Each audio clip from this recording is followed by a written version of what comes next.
बिस्मिल्लाहिर्रहमानिर्रहीम। 19वां पारा है आज। इसके पहले सफ़े में अल्लाह ताला ने क़यामत के दिन की मंज़र कशी की है। व यौम तशक्क़क़ुस्समाउ बिलग़माम व नुज़्ज़िलल मलाइकतु तंज़ीला अल मुल्कु यौमइज़िनिल हक़्क़ु लिर्रहमान व कान यौमन अलल काफ़िरीन असीरा। व यौम यत्ज़ालिमु अला यदैहि यक़ूलु या लैतनी इत्तख़ज़्तु मअर रसूलि सबीला या वैलता लैतनी लम अत्तख़िज़ फ़ुलानन खलीला।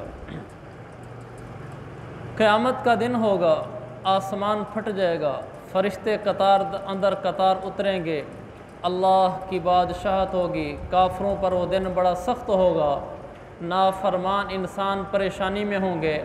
तो उस दिन नाफरमानों की तमन्ना क्या होगी? यौम यत्ज़ालिमु अला यदैहि, नाफरमान आदमी अफसोस के मारे उंगली जो काटेगा पूरा बाजू खा जाएगा। ये तसव्वुर भी नहीं हो सकता इस ज़माने में, इस दुनिया में, इस जहान में। हम अफसोस से उंगली काटते हैं, आदमी अफसोस में मुंह में उंगली डाल देता है ऐसे, लेकिन कोई उंगली काटता तो नहीं है। और वो यौम यत्ज़ालिमु अला यदैहि, वो खाते खाते यहाँ तक पहुँच जाएगा, इतना उसको अफसोस होगा। फिर उसके बाद हसरत भरा जो जुमला कहेगा, जिस पर उसकी सारी ज़िंदगी दौ पे लग गई और जन्नत न मिल सकी, वो क्या दर्द भरा जुमला होगा। वो नसीहत है हमारे लिए जो अभी हम इस दुनिया में ज़िंदा हैं। वो दो अपने दुखड़े सुनाएगा, दो तमन्नाएं करेगा जो हमें समझाने के लिए हैं कि तुम्हारे पास आज दुनिया में वक्त है, इन दो चीज़ों के बारे में मुहतात हो जाओ। सबसे पहले वो कहेगा या लैतनी इत्तख़ज़्तु मअर रसूलि सबीला, ऐ काश मैं नबी की चाल चल लेता। ये तो एक बड़ी वाज़ेह सी बात है कि इस बात का दुख तो होगा कि काश मैं सुन्नत ज़िंदगी पर अमल करता।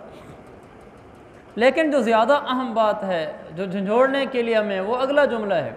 अब पूरे ज़िंदगी मुस्तफ़ा सल्लल्लाहु अलैहि वसल्लम में बहुत सारी बातें ऐसी हैं जिसमें इंसान कमज़ोरी दिखा जाता है, लेकिन एक गुनाह इंसान का ऐसा है कि जिसकी वजह से पूरी ज़िंदगी उसकी शरीयत के ख़िलाफ़ वाली पटड़ी पर चल पड़ती है, एक गुनाह की वजह से।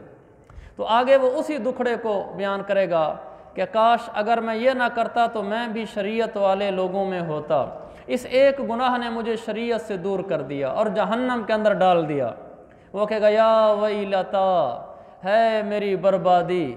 क्या हुआ? लैतनी लम अत्तख़िज़ फ़ुलानन खलीला, है काश मैं फ़लाँ आदमी को अपना दोस्त न बनाता, है मेरी सोसाइटी बुरी ना होती, मेरा उठना बैठना अच्छे लोगों के साथ होता। बस ये बात मुझे ले डूबी है। कैसा गौर का मकाम है कि उसने ज़िंदगी में गुनाह तो बीसों किए, उसने ये क्यों ना कहा कि काश मैं नमाज़ें पढ़ लेता, काश मैं यूँ कर लेता। कहने लगा काश मेरे दोस्त अच्छे होते। इसी को मेरे पाक पैगम्बर सल्लल्लाहु अलैहि वसल्लम ने सही बुखारी की हदीस में फ़रमाया है। आपने फरमाया मसलुल जलीसी सालिह वस्सू, एक आदमी का अच्छा दोस्त हो और एक आदमी का बुरा दोस्त हो, इसमें बड़ा फ़र्क है। आपने फरमाया अच्छे दोस्त की मिसाल ऐसी है जैसे किसी आदमी का वो दोस्त हो जिसकी इत्र की दुकान हो। जब उसके पास जाकर बैठेगा, अगर वो उसको इत्र की शीशी नहीं देगा, खुशबू तो आएगी। और फरमाया जिसका बुरा दोस्त है वो ऐसे है का नाफ़िख़िल कीर, जैसे आग की भट्टी वाला, कि आग की भट्टी वाले के पास जाकर बैठोगे, अगर आग तुम्हारे ऊपर ना भी आए, कपड़े ना भी जलाए, धुआं तो कहीं नहीं गया। मेरे आका ने समझाया अगर तुम्हारे दोस्त अच्छे होंगे, उठना बैठना आना जाना अच्छे लोगों के साथ होगा, उनके पास बैठोगे तो उनका कोई ना कोई असर लाशऊरी तौर पर तुम्हारे अंदर मुंतकिल हो जाएगा। और अगर तुम्हारे दोस्त बुरे होंगे, भला तुम जितने भी पक्के हो जाओ, उनकी बुराई में चाहे तुम मुब्तला ना हो सको, लेकिन उनकी बुराई का असर तो तुम्हारे तक ज़रूर पहुँचेगा। ये तो आपने समझाने के लिए फरमाया, वरना नताइज बिल्कुल सामने हैं। अच्छी सोसाइटी में रहने वाला, अच्छे दोस्तों को अपनाने वाला, उलमा सुलहा अल्लाह वालों से दोस्ती रखने वाला, उसकी ज़िंदगी में ख़ुद नेकी आ जाती है।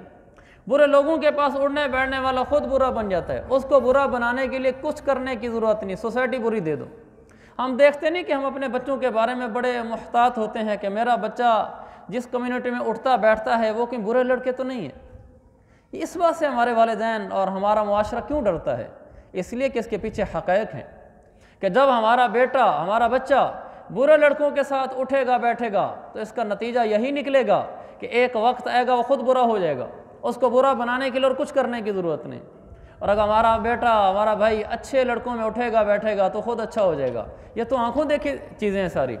यही हमारे ऊपर भी मुंतबिक होता है कि अगर हमारे दोस्त अहबाब अच्छे होंगे, उलमा सुलहा अल्लाह वाले होंगे, उनके पास आना जाना होगा, उठना बैठना होगा, ज़िंदगी में ख़ुद नेकी मुंतकिल होती है। सोहबत का सबसे ज़्यादा असर है किसी इंसान की ज़िंदगी को बदलने में, सबसे ज़्यादा असर है। इसलिए अल्लाह के नबी ने सहाबा को सोहबत दी थी और उसी सोहबत के वजह से उनका टाइटल सहाबी बना है।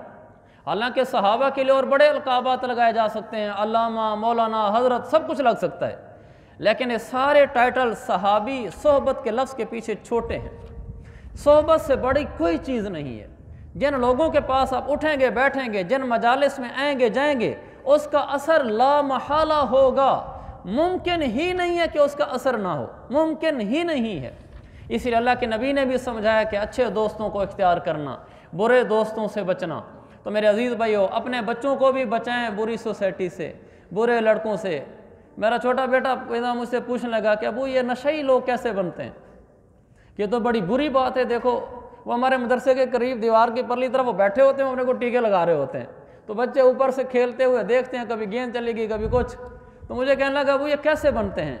मैंने कहा बेटा ये इस तरह बनते हैं कि इनके लड़के, बुरे लड़के इनके दोस्त बन जाते हैं, फिर ये अपने अब्बू से छुपाते हैं, अपने अब्बू को नहीं बताते। ये उनके साथ दोस्त बनते बनते जब ये भी नशई बन जाते हैं, फिर अब्बू को पता चलता है और अब गेम हाथ से निकल चुकी होती। अगर अच्छे लड़कों से आप दोस्ती लगाओगे, मैंने कहा बच्चा फिर तुम अच्छे बन जाओगे, बुरों से लगाओगे तो बुरे बन जाओगे। मैंने कहा नशई भी जिस दिन पैदा हुआ होगा, इनके वालिदैन ने घरों में मिठाइयाँ बांटी होंगी कि अल्लाह ने हमें लाल दिया है, बेटा दिया है, और आज उसी बेटे से माँ बाप तंग हैं। सिर्फ बुरी सोसाइटी और कुछ भी नहीं। अल्लाह के नबी ने फरमाया कुल्लु मौलूदिन यूलदु अला फितरतिल इस्लाम, हर बच्चे की पैदाइश के वक्त ही घुट्टी में इस्लाम डाल दिया जाता है। फ़अबवाहु युहव्विदानिही औ युमज्जिसानिही औ युनस्सिरानिही, फिर उसका माहौल, जिस माहौल में उसके माँ बाप होते हैं, वो उसको सही पटड़ी से हटाकर यहूदी ईसाई नसरानी बना देते हैं। बच्चे की घुट्टी में फितरत में दीन होता है। तो अज़ीज़ भाइयों, बुज़ुर्गों, दोस्तों, ये बहुत बड़ा अलमिया है कि हम सोहबत का असर नहीं समझते। अल्लाह वालों के साथ आना जाना रखना चाहिए। हर आदमी की ख्वाहिश होती है कि मेरे मोबाइल में किसी सियासतदान का फ़ोन नंबर हो, किसी पुलिस अफिसर का फ़ोन नंबर हो, किसी मालदार का फ़ोन नंबर हो, ताकि बवक्त ज़रूरत मैं उससे इस्तेफ़ादा कर सकूँ, उससे फ़ायदा हासिल कर सकूँ, और उसका फ़ोन नंबर मेरे लिए मुफीद चीज़ है।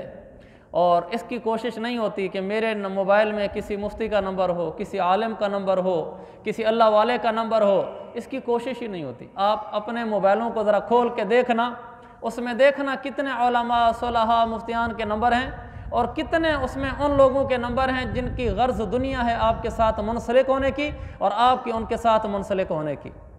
कितने नंबर आपने दुनिया की बुनियाद पर फीड किए हैं और कितने नंबर आपने आखिरत की बुनियाद पर फीड किए हैं। ये आपको और आपके अल्लाह का मामला है, या फिर आपके मोबाइल उसको वाज़े कर देगा। हम जिन लोगों के साथ उठना बैठना रखेंगे, वैसी ही ज़िंदगी इंसान में मुंतकिल होती है। तो इसका बहुत ज़्यादा ख्याल रखना चाहिए कि हमारा उठना बैठना किन लोगों के साथ है और हमारी सोहबत कैसी है। इसलिए वो इसी को रोएगा, या लैता या वैलता लैतनी लम अत्तखिज़ फुलानन खलीला, काश मेरे दोस्त अच्छे होते, मेरे दोस्त बुरे ना होते तो मैं आज यहाँ ना पहुँचता। आगे फरमाया वक़ाल रसूल या रब इन्न कौमी इत्तखज़ू हाज़ल क़ुरआन महजूरा। हज़ूर अलैहिस्सलाम क़यामत वाले दिन मुद्दई बन कर आएंगे। आपका दावा ये होगा कि अल्लाह इत्तखज़ू हाज़ल क़ुरआन महजूरा, मेरी उम्मत ने कुरान को छोड़ दिया था, मैं मुद्दई हूँ इनके ख़िलाफ़। आका मुद्दई हूँ, कौन दावा जीत सकता है? और आज उम्मत ने कुरान को छोड़ा हुआ है, ना कुरान के अल्फाज सही पढ़ना जानते हैं, तर्जमा तशरीह मतलब तो बड़ी दूर की बात है, इसका तो पूछना ही क्या। हमारे यहाँ डिग्रियाँ ले लेते हैं, मास्टर डिग्री ले लेते हैं, एमफिल हो जाती है, लेकिन हक़ायक़ ये हैं उस बच्ची और बच्चे को कुरान तजवीद के साथ पढ़ना नहीं आता, उसको हा और हा में आइन और हमज़ा में क़ाफ और काफ में फ़र्क महसूस नहीं होता। इसको छोड़ें, कुरान के अल्फाज की सही अदायगी भी नहीं आती होती। वैसे माशाल्लाह वो अच्छी डिग्री वाला होगा। कितना कुरान को उम्मत ने छोड़ा है। औलाद का ख्याल वालिदैन को ये तो है कि इसके नंबर कितने आ रहे हैं, अभी इसने जो इम्तहान दिया कितने % नंबर हैं, यह ख्याल नहीं है कि मेरी औलाद को कुरान भी सही पढ़ना आता है कि नहीं आता, मेरी औलाद कुरान से भी मुंसलिक और मरबूत है या नहीं है। ये ज़िम्मेदारी वालिदैन पर आयद होती है। आज कुरान से उम्मत को दूर कर दिया गया, नतीजा नाकामी हमारे सामने है। और फिर कुरान की तालीमात से तो बिल्कुल ही दूरी है कि कुरान कहता क्या है, कुरान में लिखा क्या है। इसको तो बयान करने वाले भी कम, सुनने वाले भी कम। बयान करने वाले कम इसलिए मैंने कहा है, अक्सर नहीं तो बहुत दफ़ा ऐसे होता है, जो मिंबरों पे बैठने वाले हैं या मीडिया पर आने वाले हैं, उनके बयानों में, उनकी तकरीरों में आयात और अहदीस का तज़किरा नहीं होता। ईरान तुरान की बातें, किस्से, कहानियाँ और ऐसी बातें जिनकी ना कोई सनद ना कोई बुनियाद, बस वो आवाज़ अच्छी है, लय लगाना आती है, सुर अच्छी लगा लेते हैं, मजमा है कि वाह वाह माशाअल्लाह सुभान अल्लाह की आवाज़ें होती हैं। ये नहीं पता कि जो सुना रहा है कोई कुरान भी सुनाया है कि नहीं सुनाया, हदीस भी सुनाई है कि नहीं सुनाई। तो ये मिंबर वालों का कसूर है जो इस तरह हैं, और उधर आवाम का भी कसूर है कि जहाँ कुरान के हल्के होते हैं वहाँ जाना ही कम होता है। इल्ला माशाअल्लाह बहुत कम ज़ौक़ है इसका, तो जाने बैन से कसूर है। सुनाने वालों के ज़िम्मे है वो कुरान सुने, और सुनने वालों के ज़िम्मे है वो भी उन्हीं को सुने जो कुरान सुनाते हैं। इधर उधर की बातें ना सुने जिनकी ना कोई बुनियाद ना कुछ। मैं एक जगह जुम्मा पढ़ने गया, वहाँ अपने इलाके में, मैं लेट हो गया, तो वहाँ एक मस्जिद में अज़ान हो रही थी, तो मैंने कहा जुम्मे का टाइम हो गया, पढ़ लेता हूँ।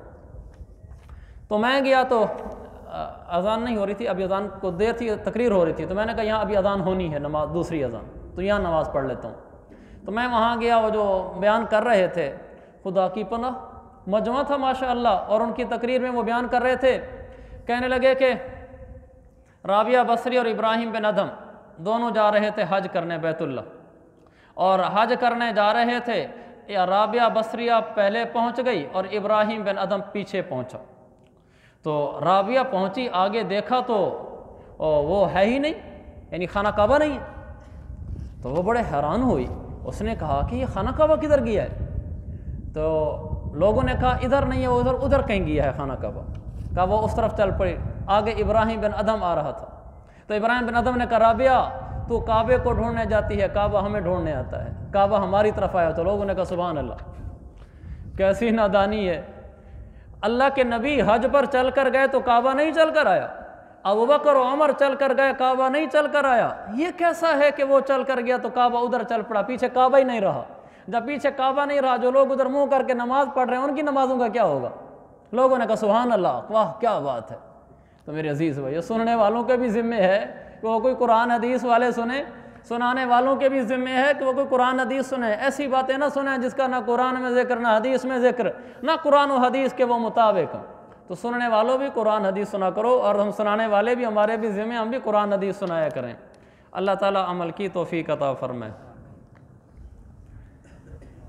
एतिकाफ़ के मसाइल चल रहे थे।